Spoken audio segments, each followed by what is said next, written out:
Good fight fans, this is Ashley's Corner. Yes. Shout out to the LDBC, the Lions Den boxing community. Alright, man. Like I said, I've been gone for a minute, but I'm back. Okay, my concentration level's coming back up to this boxing. I'm loving what I'm seeing. I'm loving the reactions that everybody's giving on YouTube. It's all love. It's all love. But I got to talk about my man, O'Shaquie Foster. I made a video about him a while ago, probably about 2 years ago, before Shakur Stevenson was even at 130. O'Shaquie Foster had that secondary WBC title at 130. And I was just saying, in the meantime, why don't we get, these fights crack-a-lacking?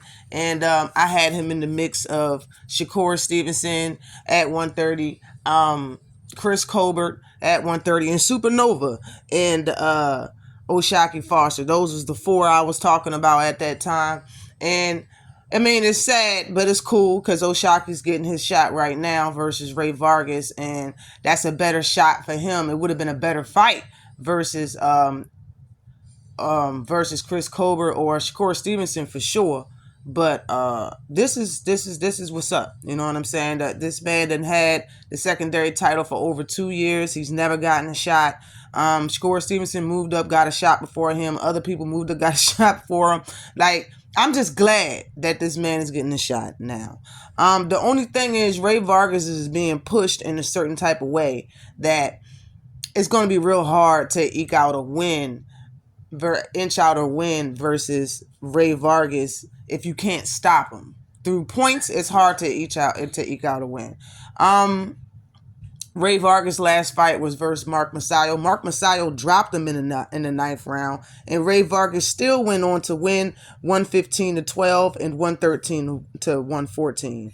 Okay, can Foster do that? If Foster does drop Rey Vargas, is it a close fight and Rey Vargas still win? I don't know. That's what I'm thinking about when it comes to this fight. But I'm going to say the specs real quick. Rey Vargas is 36-0. 36 wins, 0 losses. Okay? 22 knockouts.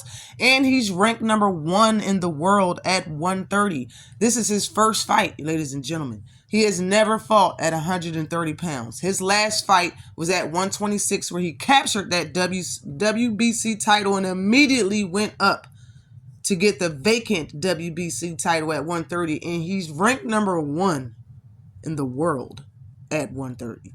That's crazy. But I'm saying. They pushing this man in a certain type of way. He has 222 rounds under his belt. He has a knockout percentage of 61.11%. He's been pro for 13 years. He's 32 years old.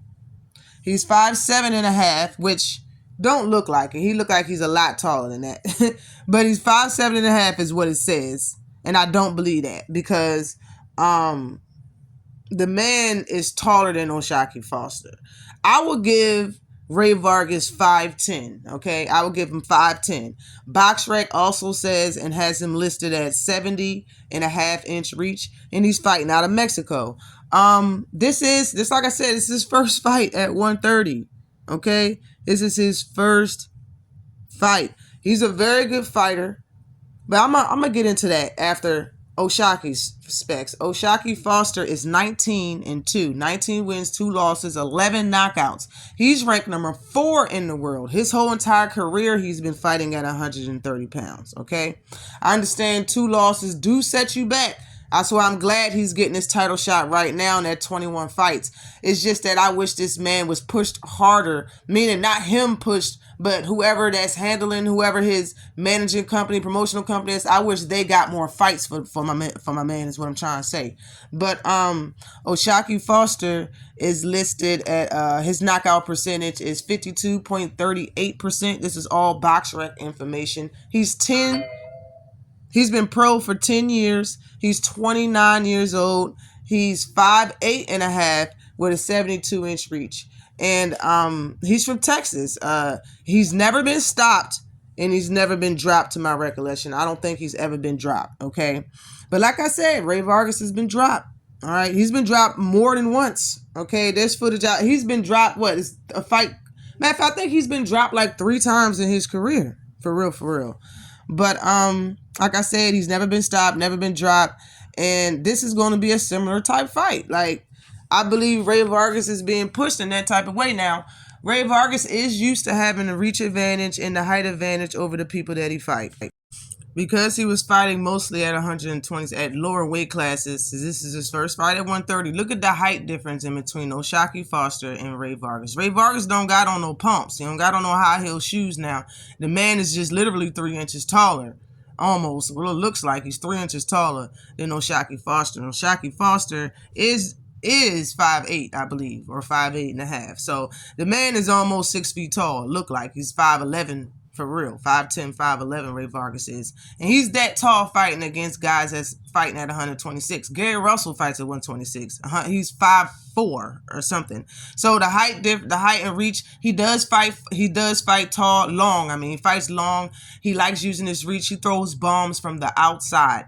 And when he's on the inside, it's mostly body punches. You know what I'm saying? He'll throw like 2-3 body punches and one upstairs. Now, when it comes to them fighting on the inside, throwing them punches on the inside and then one upstairs, O'Shaquie Foster need to keep his hands up when it comes to that, because those are the times where he get caught. Like I said, he ain't never been dropped, but that is just what Rey Vargas likes doing. In this fight, he does have a reach advantage, but he doesn't have the height advantage when it comes to O'Shaquie Foster. He has a reach, but not the height advantage. So I don't think he should worry about his jab too much. Just worry about countering him, putting punches together, and sitting down on them punches. Having Rey Vargas something to think about so he won't be swinging all wild and willy-nilly at you. But this man has been dropped and got up and swung for the fences and dropped his opponent. Well, no, he didn't. That was a slip. He has got up and dropped and swung for the fences to his opponents.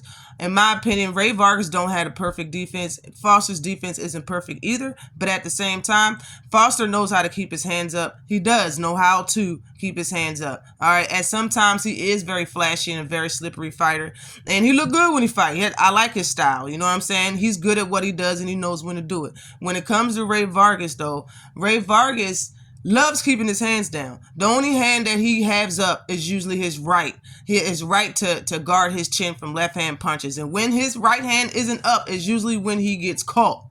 You know what I'm saying? Like, he got, a couple years ago, he got dropped off a left hand that his right hand was almost up fast enough, but it wasn't. And he got dropped off a left. Mark Masayo dropped him off a straight right, I believe.